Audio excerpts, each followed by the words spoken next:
pas trop envie de parler de Nexity, plutôt de ceux qui composent Nexity, des 10 000 salariés qui sont au service de nos clients, des territoires, parce que sans ces territoires-là, sans la vision des élus, des hauts fonctionnaires aussi qui y sont, personne ne saurait construire la ville demain. Cette voix est celle de Jean-Philippe Ruggieri, directeur général de Nexity Group, à qui IMOweek rend hommage en lui dédiant l'édition 2020 des trophées Logement et Territoire. Pascal Bonnefille, directeur de la publication IMOweek.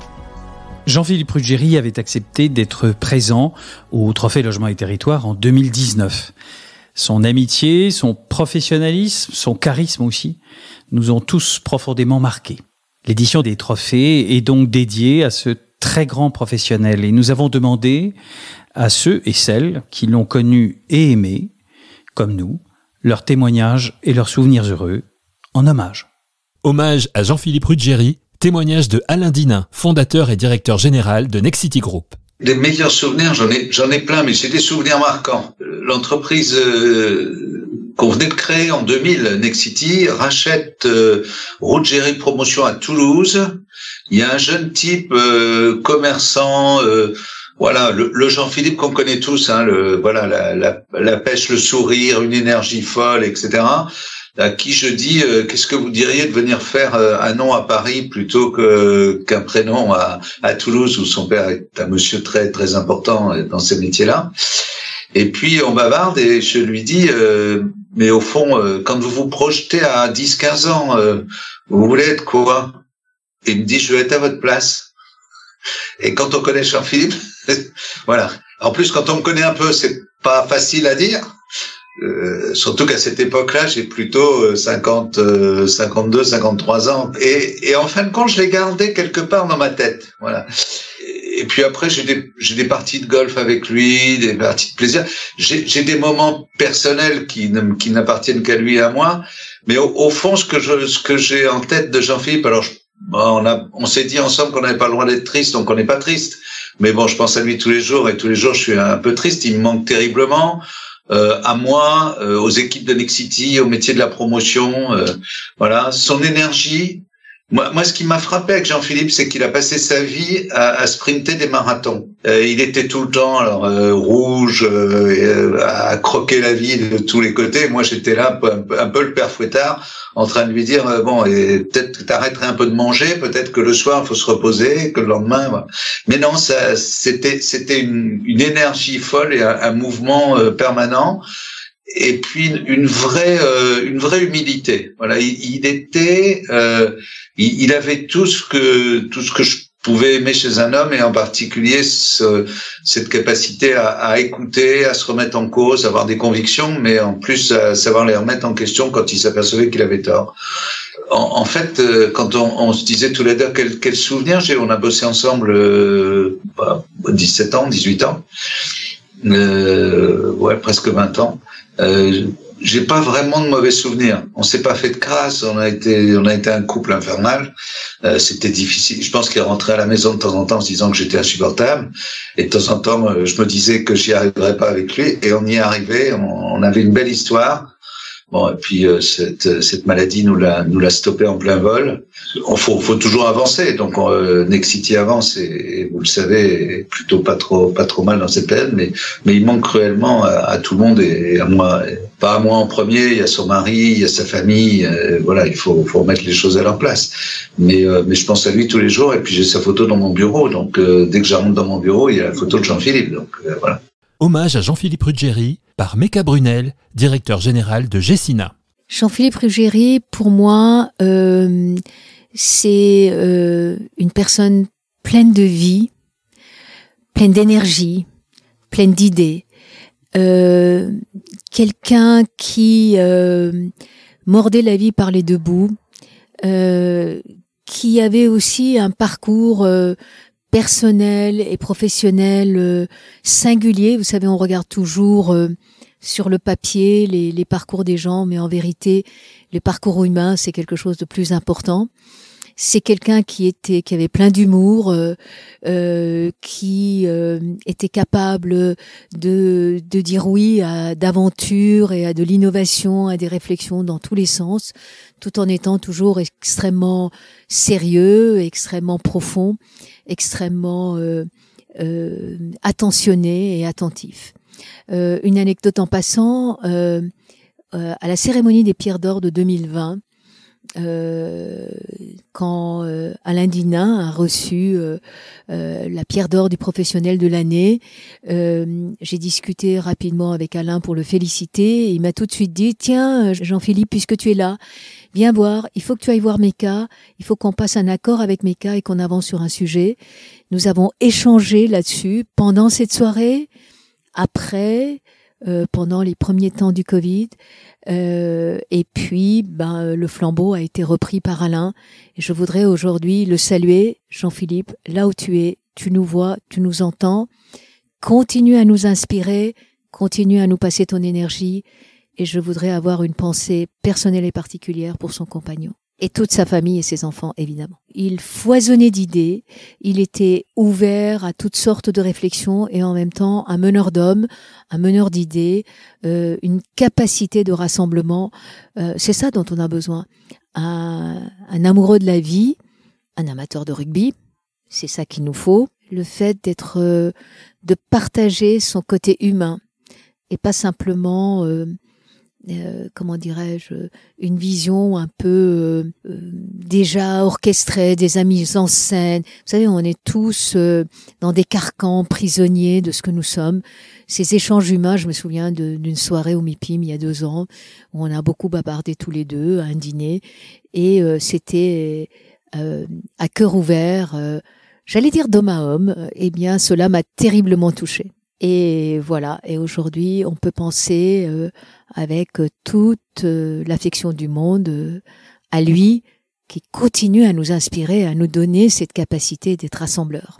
Benoît Apparu, ancien ministre du Logement, président du directoire de Inly, maire de Châlons-en-Champagne, nous parle de Jean-Philippe Ruggieri. Le bon vivant, bien sûr le professionnel, bien sûr les compétences, bien sûr un parcours particulier, mais aussi un bon vivant. Il se trouve qu'on avait une relation particulière, toujours difficile à dire et compliqué à dire, mais j'étais son témoin de mariage. Et donc on avait une relation professionnelle, bien sûr, mais on avait aussi et surtout une relation amicale. Et j'ai les souvenirs d'un très bon vivant, qui aimait les fêtes, qui aimait les bons restaurants, qui aimait la bonne chère. Et donc on a passé beaucoup de moments de grande convivialité, de grande amitié autour de tables diverses et variées. Et c'est aussi ça que l'on doit retenir de Jean-Philippe. Là encore, je me répète, il y a le professionnel, il y a plein de choses dans le caractère, dans la carrière de Jean-Philippe. Il y a aussi des choses plus personnelles, comme celles que je viens d'évoquer, qui sont sûrement moins connues, et c'est aussi là-dessus qu'il faut insister. Lorsque j'étais en fonction ministérielle, il était déjà l'un des patrons de Nexity aux côtés d'Alain Dinin, et donc mécaniquement le responsable ministériel du secteur voit l'ensemble des promoteurs, voit les grands professionnels du secteur, et donc c'est à cette occasion-là qu'on a effectivement beaucoup échangé sur ce que l'on pouvait faire, ce que je voulais faire, sur ce que eux suggéraient de faire, et Jean-Philippe était souvent à la pointe de cette activité-là avec Alain Dinin, et donc c'est à cette occasion-là qu'on a noué connaissance. C'est sûrement pas par hasard, c'est quand vous voyez quelqu'un 1 fois, 2 fois, 3 fois, 10 fois, 20 fois, et puis que vous nouez une amitié, il se passe quelque chose qui est toujours indéfinissable, qui est difficile d'expliquer. Voilà, on s'est retrouvés, on s'est entendus, on s'est aimés, et donc effectivement on en est arrivé à cette relation amicale qui a fait que j'ai été son témoin de mariage. De ce beau mariage célébré par Madame Hidalgo, où avec Alain Dinin, nous avons célébré le mariage de Guillaume et de Jean-Philippe. Évidemment qu'il y a de la tristesse, et c'est le sentiment qui continue à nous envahir, et puis aussi il reste une incompréhension très forte. Non pas une incompréhension de la maladie, mais une incompréhension de quelqu'un qui a 50 balais et qui effectivement est en pleine forme, qui pète le feu 2 mois avant, et qui se retrouve terrassé par la Covid. Et puis il y a une autre forme de tristesse, c'est que pendant cette période-là, la Covid aura malheureusement généré beaucoup de morts. On va pas être loin des 100 000 morts. Et finalement, on en revient presque à voir 100 000 anonymes à avoir des morts, nos proches, qui sont noyés, entre guillemets, par les autres. Et donc, c'est difficile, en gros aussi, de faire son deuil à cause de cet élément-là, je trouve. Nadia Bouillet, directrice générale de Action Logement, se souvient de Jean-Philippe Ruggieri. Alors, j'ai rencontré Jean-Philippe Ruggieri quand je travaillais au ministère du Logement. Il faisait partie des personnes qui avaient envie de réfléchir justement aux politiques du logement et de l'urbanisme. Et donc, c'est dans ce contexte professionnel que j'ai eu la chance de le rencontrer. C'est quelqu'un pour qui j'ai beaucoup d'estime et avec qui on a toujours eu des échanges très intéressants et puis une certaine complicité qu'on retrouve aussi dans la vie amicale derrière. Et donc voilà, c'est des personnes qu'on rencontre, qu'on croise dans la vie professionnelle et qu'on a envie de garder dans son entourage. Tous les deux, on partage une certaine curiosité, l'envie d'aller de l'avant, et puis je dirais ce besoin de trouver de réfléchir à la ville de demain et puis de trouver des solutions concrètes pour bien vivre dans la ville, pour bien loger aussi nos concitoyens.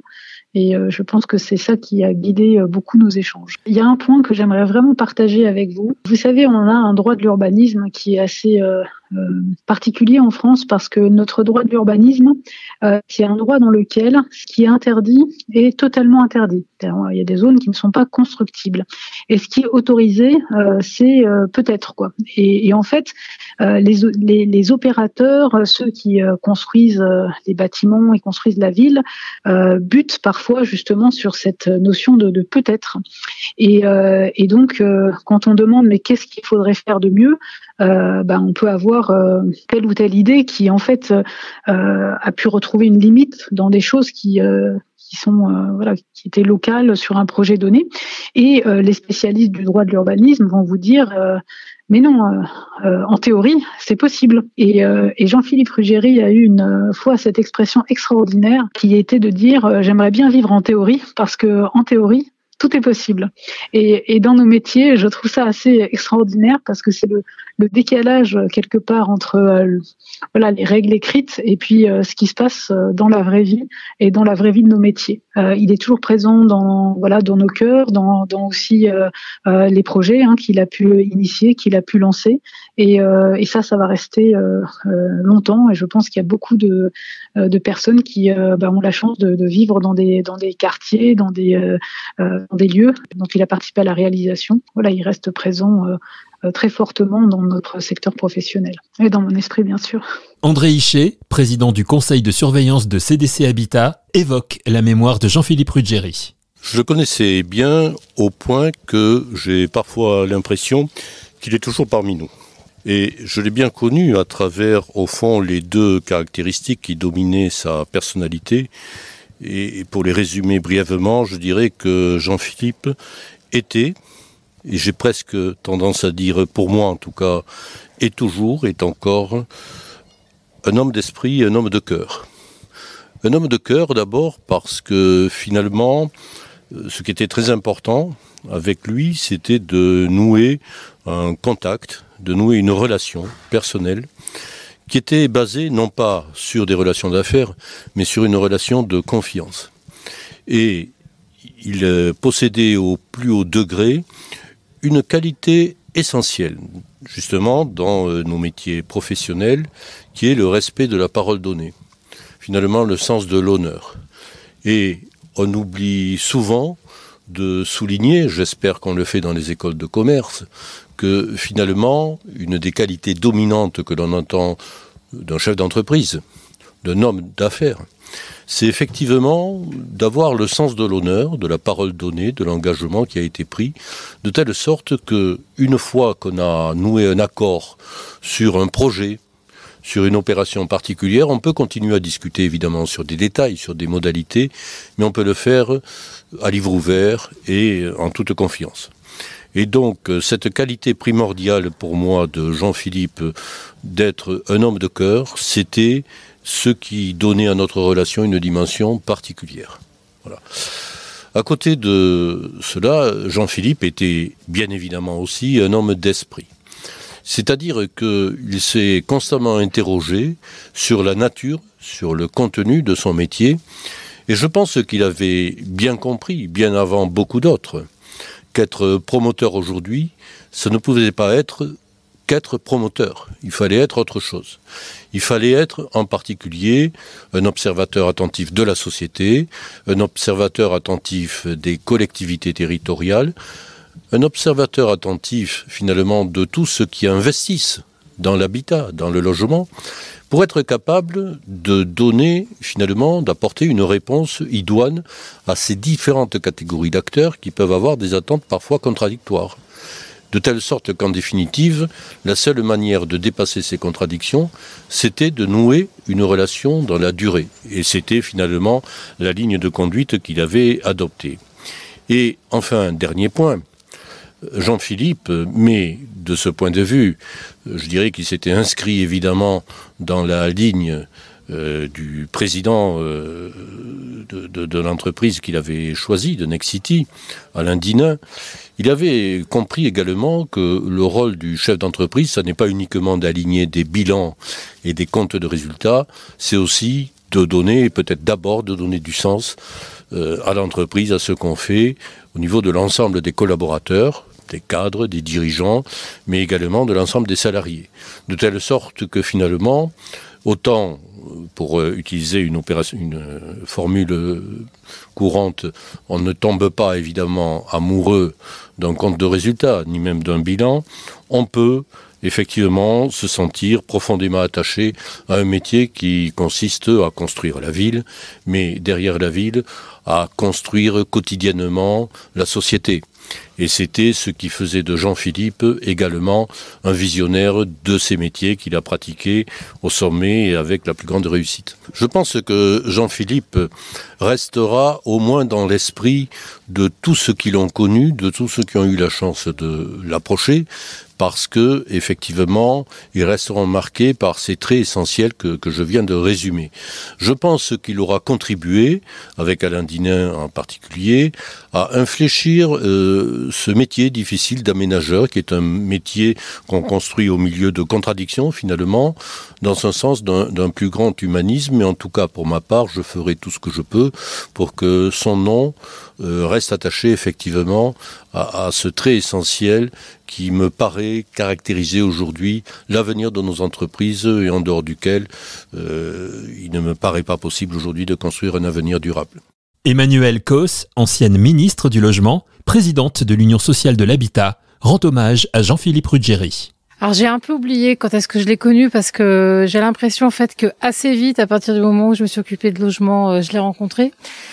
Ce que je me souviens un peu plus, c'est évidemment que je l'ai beaucoup croisé quand j'étais ministre, parce qu'il participait à beaucoup de réunions au sein de mon ministère sur les sujets de relance. Mais ce que je voudrais dire de Jean-Philippe, c'est au-delà de ses compétences, de son sens de la question de l'urbain et du logement, et certainement aussi son sens des affaires, mais c'est pas là-dessus que j'ai vraiment discuté avec lui et travaillé. Pour moi, le souvenir de Jean-Philippe, c'est son sourire et c'est ce côté très solaire qu'il avait. Et oui, je suis émue quand j'en parle. Et en fait, ça se voyait dans le quotidien de ce qu'on faisait ensemble. C'est-à-dire que moi, je l'ai connu comme ministre, je l'ai connu avant comme élu régional, je l'ai ensuite connu, j'ai eu des collaborations avec Nexity, donc j'étais amenée à travailler avec lui, à partager aller ensemble, défendre des dossiers et tout. Et c'est ça, en fait, qui est extrêmement fort avec lui, c'était cet engagement. Et quand même, il avait envie, quoi. Il y avait une envie, mais qu'on retrouve d'ailleurs aussi dans l'esprit de cette entreprise et d'Alain Dinin. C'est ce côté très solaire et cette envie d'y aller et cette envie de défendre les trucs. C'était pas simplement l'idée de celui qui veut gagner un projet. C'était plutôt qu'il fallait avancer. Il fallait trouver des nouvelles manières de faire. Il fallait répondre aux enjeux bas carbone. On a eu une longue discussion quelques mois avant sa mort là-dessus, par exemple, où on a pris un petit déjeuner. Je me rappelle très bien en janvier 2020, où justement on a passé 1 heure à réfléchir ensemble à ces enjeux-là. Et c'était pas un sujet qu'il avait en tête quelques mois avant, mais il voulait y aller. Après, non, des anecdotes, j'en ai pas vraiment, à part que beaucoup de plaisir, de l'amitié qui se mélange à de la relation professionnelle, voilà.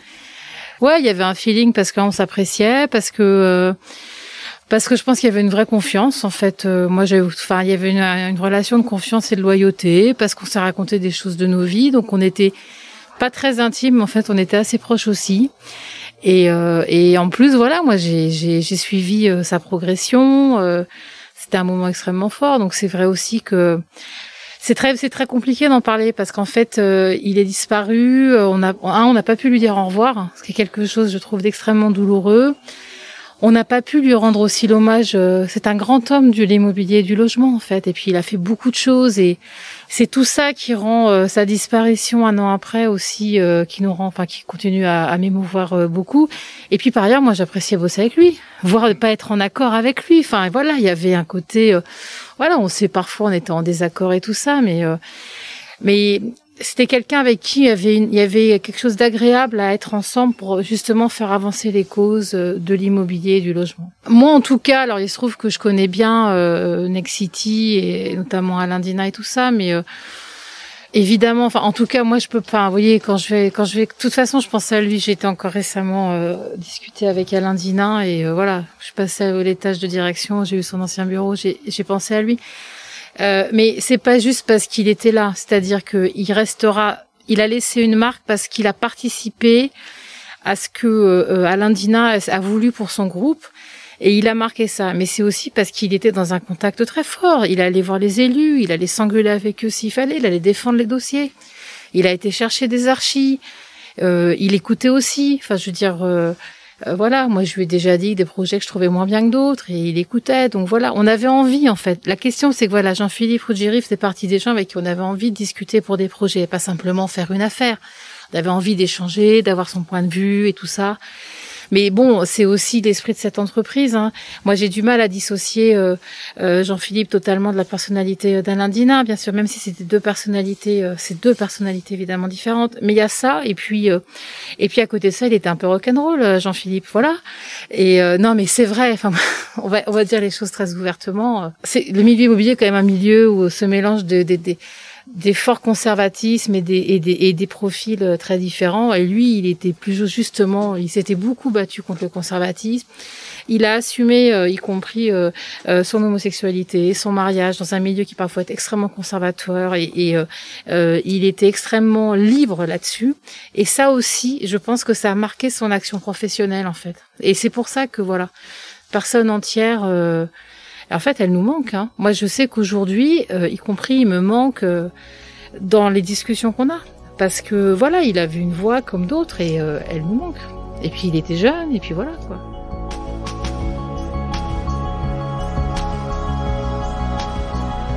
Merci à tous les grands professionnels de l'immobilier qui ont rendu hommage à Jean-Philippe Ruggieri, directeur général de Nexity Group, à qui IMOWeek a dédié l'édition 2020 des trophées logement et territoire. Pour terminer, comme nous avons commencé, laissons la parole à Jean-Philippe Ruggieri.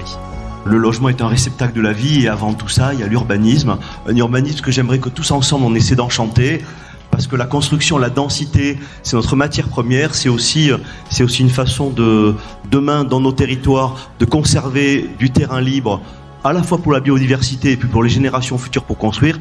Bref, construire plus haut, c'est moins encombré. Merci.